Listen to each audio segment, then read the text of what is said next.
All right, today we're diving into something huge, India's ambitious mission to build its own advanced defense technology. We're going to look at the key projects from its Defense Research and Development Organization, that's the DRDO, that are seriously set to redefine the country's military power. So let's get right into it. It all really boils down to one massive question. How does a country go from being one of the world's biggest buyers of military hardware to designing and building its own cutting-edge stuff? Well, that's exactly the challenge India is tackling head-on. And the driving force behind this whole thing is a mission called Atmanirbhar Bharat, which simply means a self-reliant India. Now, when you apply that to defense, it's a powerful call to action. Develop your own critical tech right at home and stop depending so much on other countries. So here's our roadmap for today. We'll kick things off with new-age strategic missiles. Then we'll jump into the future of air combat. After that, we'll dive deep into the underwater domain, explore the wild world of deep tech warfare, and finally, we'll see how all this tech is actually getting put into action. First up, new age missiles. Look, in any modern conflict, being able to project power across huge distances isn't just an advantage, it's absolutely essential. And that's exactly what these systems are all about. You probably saw the headlines about Mission Divyastra, the successful test of the Agni 5 missile. But here's the thing, this was way more than just another launch. It was a signal that India has mastered a technology that completely changes the strategic game. And that technology is called MIRV. It stands for Multiple Independently Targetable Re-entry Vehicle. Basically, it lets one single missile carry a bunch of different warheads, and each one can hit a completely different target. It's a massive force multiplier, and it makes it incredibly difficult for an enemy's missile defense to stop it. So how in the world does that work? Well, think of the missile as a super-fast strategic bus. It launches up towards space, and then, at just the right time, it starts dropping off its passengers, the warheads. Each one gets sent on its own pre-programmed path to a different city, or in this case, a different target. It's a technology that represents a quantum leap in deterrence. And believe me, the innovation doesn't stop there. DRDO is also working on the Agni Prime, which is a canisterized missile, making it easier to move and harder to find. Then you've got the Rudram series of missiles, which are designed to be radar killers. They hunt down and take out enemy air defenses. And they're pushing into the next big thing, hypersonic weapons, which travel at just mind-boggling speeds. Okay, let's shift gears and look up to the future of air combat. Because if you want to win a modern conflict, you have to control the skies. It's that simple. And India is pouring some serious resources into this.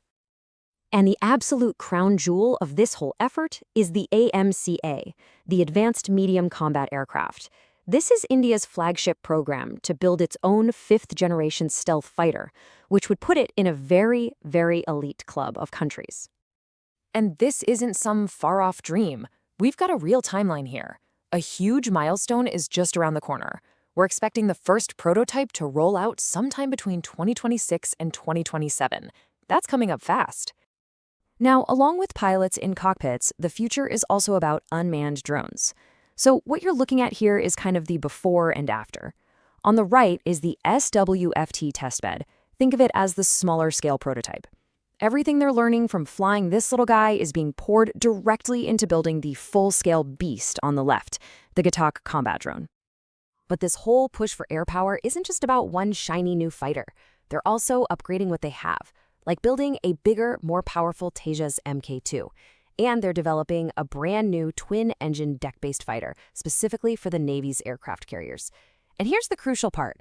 All of these planes are going to be loaded with advanced electronic warfare systems to survive in really dangerous airspace.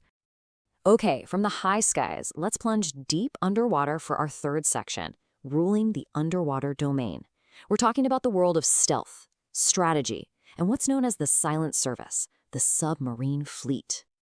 And this quote just says it all. The key to a submarine's effectiveness is its stealth, and the key to its stealth is staying submerged. It's simple, right?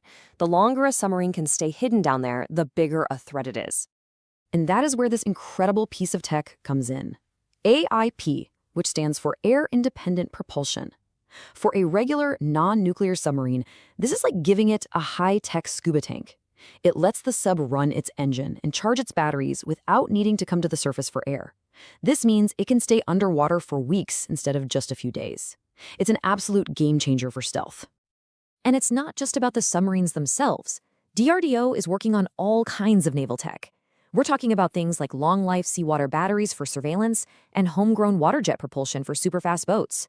They're even developing an underwater launched drone that a sub can release to pop up and see what's happening on the surface without revealing its own position.